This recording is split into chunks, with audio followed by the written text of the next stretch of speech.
आज के क्लास में हम ब्रांचेस ऑफ माइक्रोबायोलॉजी यानी माइक्रोबायोलॉजी के ब्रांचेस को देखेंगे। माइक्रोबायोलॉजी का जो हम ब्रांच देखेंगे, एक प्योर माइक्रोबायोलॉजी और एक अप्लाइड माइक्रोबायोलॉजी। प्योर माइक्रोबायोलॉजी में हम लोग थ्योरेटिकल स्टडी करते हैं। अप्लाइड माइक्रोबायोलॉजी में जो माइक्रो ऑर्गेनिज्म का एप्लीकेशन है, जो पिछले क्लास में हम बता चुके हैं। फॉर एग्जाम्पल अप्लाइड माइक्रोबायोलॉजी है, जैसे एग्जाम्पल के लिए बायोटेक्नोलॉजी है। बायोटेक्नोलॉजी के द्वारा हम जो यूजफुल प्रोडक्ट्स बनाते हैं, चाहे वो विटामिन हो, ड्रग्स हो, जैसे फॉर एग्जांपल ह्यूमिलिन है, जो ह्यूमन इंसुलिन डायबिटिक पेशेंट के लिए। अब हम यहाँ पर देखेंगे कि प्योर माइक्रोबायोलॉजी में जो मतलब के जो ब्रांचेस हैं, तो ब्रांचेस में हम अब ब्रांचेस देखते हैं टेक्सोनोमी के आधार पर। किसके आधार पर? टेक्सोनोमी के आधार पर। पिछले क्लास में हम टेक्सोनोमी को डिफाइन कर चुके हैं। टेक्सोनोमी के आधार पर देखने के लिए चूंकि आइडेंटिफिकेशन करना पड़ेगा ऑर्गेनिज्म को, यानी कि माइक्रोबायोलॉजी में किस ऑर्गेनिज्म को लेकर हम आते हैं।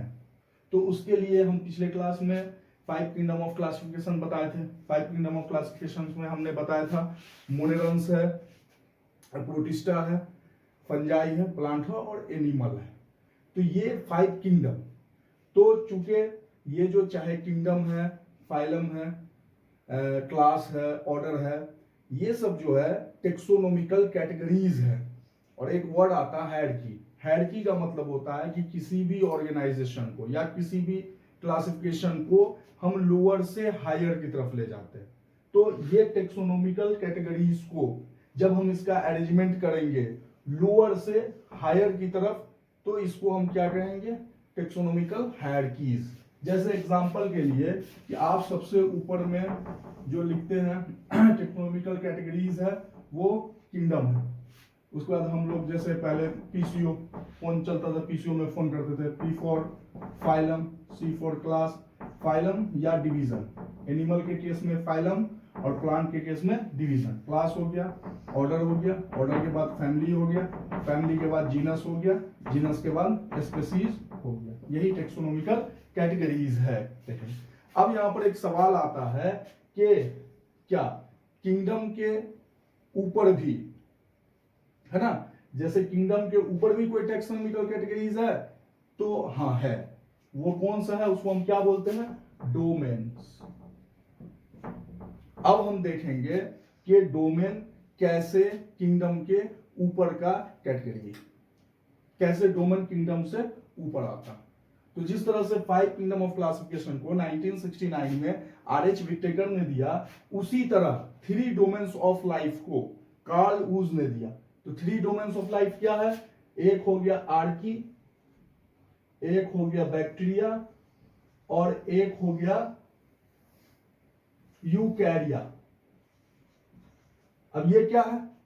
तो ये सीधा ऐसे है कि हम लोग जो 5 किंगडम ऑफ क्लासिफिकेशन देखते हैं उसमें मोनेरंस देखते हैं, प्रोटिस्टा देखते हैं, फंजाई देखते हैं, प्लांट्स देखते हैं और एनिमल। अब चूंकि मोनेरंस जो है, आप लोग जानते हैं मोनेरंस प्रोकैरियोट होता है, तो मोनेरंस प्रोकैरियोट है। तो इस प्रोकैरियोट में मोनेरंस में आर्की बैक्टीरिया भी आता है और यू बैक्टीरिया भी आता है। आर्की बैक्टीरिया का मतलब क्या हो गया? आर्की मतलब होता है पुराना primitive bacteria. You bacteria means true bacteria. Archie bacteria में जैसे हम लोग देखते हैं कि आर्की बैक्टीरिया जो है हार्श हैबिटेट में, यानी कि जो उसके हालात के मुवाफिक माहौल नहीं है, फिर भी क्या करता है? सरवाइव करता है हार्श कंडीशन में। जैसे कि सैलिनिटी जहां पे ज्यादा है, तो ये एग्जांपल के लिए हेलोफाइल्स, जहां पे हॉट स्प्रिंग है, थर्मोएसिडोफाइल्स है ना, फाइल्स में होता है लविंग। जैसे मीथेनोजेन है, methane producing bacteria, methane produce जो रुमिनेंट एनिमल है, जैसे काउ वगैरह हुआ, जिसमें एडिशनल चेंबर होता है ओबेसम एंड ओमेसम स्टोमक में, जो डाइजेशन प्रोसेस है, तो वहां पर जो है ये बैक्टीरिया पाया जाता है मीथेनोजेन, जो क्या प्रोड्यूस करता है? मीथेन प्रोड्यूस करता है। और ये बैक्टीरिया मार्शी एरियाज में होता है।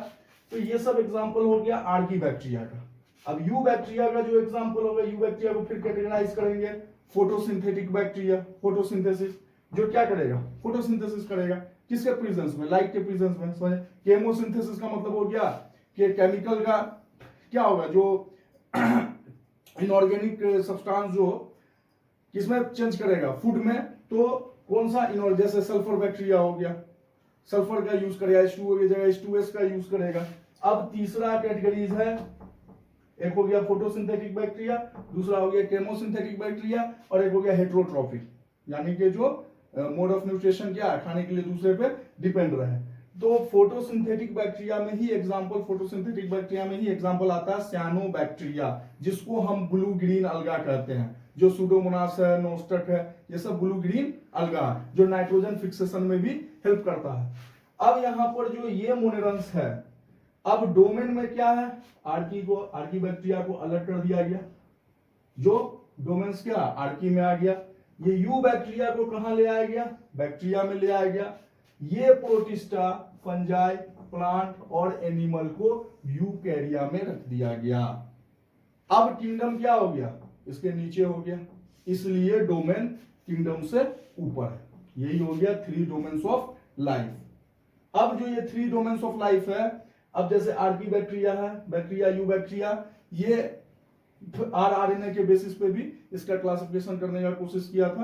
कालूस, 16S आरआरएनए और 18S, इसको हम बाद के क्लास में देखेंगे आगे जैसे बढ़ेंगे।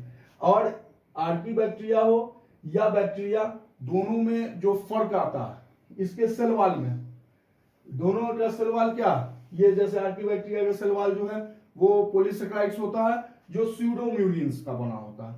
बैक्टीरिया का जो सेल वॉल होता है वो पेप्टिडोग्लाइकेंस का बना होता है। तो अब यहां पर एक बात क्लियर हो गया कि जो मोनेरंस है, तो मोनेरंस, ऑल मोनेरंस आर प्रोकैरियोट। बाद में फिर हम प्रोकैरियोट और यूकैरियोट के डिफरेंस को देखेंगे। तो ये यूनिसेलुलर भी है, ये यूनिसेलुलर भी हो गया, और साथ में ये प्रोकैरियोट भी है। ये टोटल का टोटल माइक्रो ऑर्गेनिज्म है, माइक्रोस्कोपिक है, इसको हम माइक्रोस्कोप से देखेंगे, बहुत छोटा है, इसलिए ये माइक्रोबायोलॉजी का पार्ट हो गया, ब्रांच हो गया, और उसको हम बैक्टीरियोलॉजी में बैक्टीरियाज के बारे में पढ़ते हैं। अब हम जब यूकैरिया में जाएंगे, तो यूकैरिया में जो प्रोटिस्टा में जो प्रोटोजोन्स है, उस प्रोटोजोन्स माइक्रो ऑर्गेनिज्म होता है, उसका प्रोटोजोलॉजी हम माइक्रोबायोलॉजी का ब्रांच हुआ। फंजाई में भी जो कल क्लियर कर दिया था माइक्रोलॉजी। प्लांट में जो अलगा होता है, जो भी यूनिसेलुलर अलगा होता है, वो कहां जाएगा, माइक्रोबायोलॉजी में, जो कल हम क्लियर किया था फाइकोलॉजी। अब आ जाते हैं हम एनिमल्स में। एनिमल्स में क्या है कि एनिमल्स में एक ग्रुप आप लोग, या एनिमल्स का जो 11 फाइलम है, जो आप लोग पोरीफेरा से शुरू करते हैं, तो उतना डिटेल में ना जाके हम सीधे बात करते हैं हेलमिन्थ्स के बारे में। हेलमिन्थ्स जो होता है, ये क्या है, वॉर्म है। वॉर्म ऐसे ऑर्गेनिज्म को कहते हैं जो लिम्बलेस होता है, जिसमें लोकोमोशन के लिए ये जो लिम्स है वो नहीं, बस तो वॉर्म्स, हेलमिन्थ्स।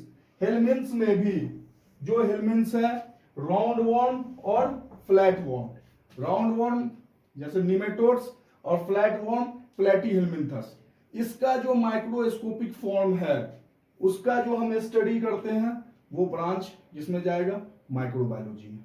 अब बहुत सारा प्लेटीहेलमिन्थ जो भी हेलमिन्थ्स है, उसका साइज बहुत बड़ा होता है, लेकिन हम जो इन्फेक्शन का पता करते हैं, जब हम माइक्रोस्कोपिक एग्जामिनेशन करते हैं, तो उसके लार्वा या एग से इन्फेक्शन का पता करते हैं, इसीलिए इसको हम माइक्रोबायोलॉजी में रखते हैं। जो रेंज यूनिसेलुलर का रेंज है या माइक्रोस्कोपिक रेंज है, वो छट के सीधे किस में चला आएगा, माइक्रोबायोलॉजी में चला आएगा।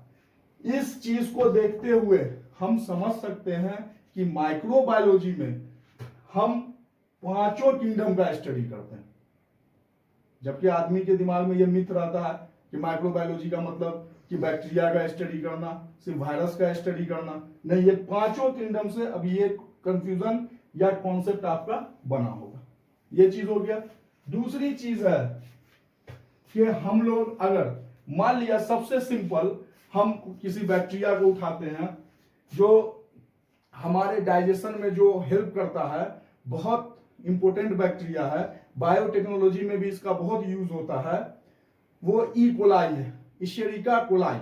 इशेरिका कोलाई को अगर इस पे हम बांटने का कोशिश करेंगे, तो इशेरिका कोलाई अगर डोमेन देखेंगे तो डोमेन में क्या आ जाएगा, यू बैक्टीरिया आ जाएगा। किंगडम देखेंगे तो किंगडम में हमको कौन सा आ जाएगा, मोनेरन्स आ जाएगा। इसका फाइलम देखेंगे तो प्रोटियोबैक्टीरिया आ जाएगा। क्लास इसका देखेंगे गामा प्रोटियोबैक्टीरिया आ जाएगा। ऑर्डर देखेंगे इंटेरोबैक्टीरियल्स आ जाएगा, एल्स लगा होता है जो सफिक्स ऑर्डर। फैमिली में जो लगा रहता है एसी, तो इंटेरोबैक्टीरियेसी। जीनस इशेरिका और स्पीशीज कोलाई। क्लियर? ऐसे करके सीधे हम लिख दिए। तो किसी भी माइक्रो ऑर्गेनिज्म को इस तरह से हम कैटेगरीज में लिख सकते हैं। दूसरा इंपॉर्टेंट बात कि हम बार बार बताते हैं कि हम टर्मिनोलॉजी से पढ़ते हैं। कोलाई वर्ड रिलेटेड है किससे, कोलोन से। तो ये बैक्टीरिया कहां पाया जाएगा, कोलोन में पाया जाएगा।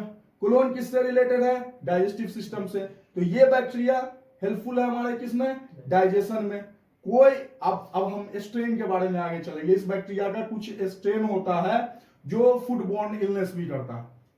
तो यहां पर जब इकोलाई, अच्छा, और दूसरी बात कि इंटेरो वर्ड भी रिलेटेड है, इंटेरो वर्ड इंटेस्टाइन से। क्लियर? अब यहां पर हम आगे चलते हैं, ये देखते हैं कि ई कोलाई जो हम लिखते हैं, इशेरिका कोलाई, तो इसमें कितना टर्म है, 2 टर्म है। इशेरिका हमारा क्या हो गया, जीनस हो गया, और कोलाई हमारा स्पीशीज हो गया।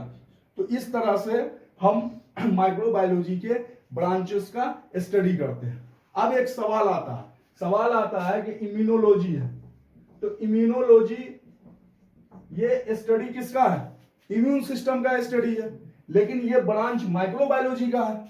तो आखिर क्यों, एक सवाल आज, क्योंकि हम जो ब्रांच पढ़ रहे हैं तो माइक्रो ऑर्गेनिज्म का स्टडी कर रहे हैं, लेकिन यहाँ पे इम्यूनोलॉजी जो है वो स्टडी ऑफ इम्यून सिस्टम है। इम्यून सिस्टम एकदम सिंपली कि अगर कोई भी फॉरेन पार्टिकल्स हमसे लड़ने के लिए आता है, या बैक्टीरिया लड़ने के लिए आता है, या वायरस लड़ने के लिए आता है, उसके अगेंस्ट में बॉडी जो उससे लड़ने का जो सिस्टम होता है उसी को हम क्या कहते हैं, इम्यून सिस्टम कहते हैं मोटा मोटी। क्योंकि फिर इम्यून सिस्टम को हम बढ़िया से एनाटॉमी में हम देखेंगे, जहां पे हम एंटीजन की बात करेंगे, एंटीबॉडी की बात करेंगे, एंटीबॉडी के स्ट्रक्चर की बात करेंगे यहाँ पे जो है, और WBC जो होता है पुलिसमैन ऑफ बॉडी होता है। यहाँ पर इम्यूनोलॉजी को माइक्रोबायोलॉजी में इसलिए दिया गया कि इम्यूनोलॉजी ये कहीं ना कहीं रिलेटेड है किससे, इन्फेक्शन से, कहीं ना कहीं रिलेटेड है किससे, डिजीज से। जो इंटरेक्शन, जो जैसे वायरस है या बैक्टीरिया जो बॉडी को क्या करता है, अटैक करता है, तो इसके बारे में जो हम स्टडी करते हैं, वो जो इम्यून सिस्टम को मैनिपुलेट करता है उसको पढ़ते हैं। इसीलिए immunology is the branch of microbiology. उसके बाद जैसे वायरोलॉजी है, तो वायरोलॉजी किसका स्टडी है, वायरस का स्टडी है। वायरस सेल है ही नहीं, ना ये यूनिसेलुलर है ना मल्टीसेलुलर है। क्योंकि हम आप लोग को बता चुके हैं कि माइक्रोबायोलॉजी में हम स्टडी किसका करते हैं, यूनिसेलुलर का, और बहुत सारे मल्टीसेलुलर का भी जो माइक्रोस्कोपिक है। लेकिन वायरस हमारा क्या होता है, ए सेलुलर होता है। ए सेलुलर का मतलब, ए मतलब नॉट, जो सेल का बना हुआ नहीं है, यानी कि इसके पास कंप्लीट सेलुलर स्ट्रक्चर नहीं है। वायरस जो देखते हैं तो वायरस में आइदर डीएनए देखते हैं या आरएनए देखते हैं। डीएनए आरएनए के साथ प्रोटीन कोट होता है, ठीक है, ये कंप्लीट सेल नहीं है। इसलिए वायरस को हम कनेक्टिंग लिंक भी बोलते हैं, लिविंग और नॉन लिविंग के बीच का। क्लियर? तो वायरस का भी स्टडी जो हम करते हैं वो कहां करते हैं, वायरोलॉजी में,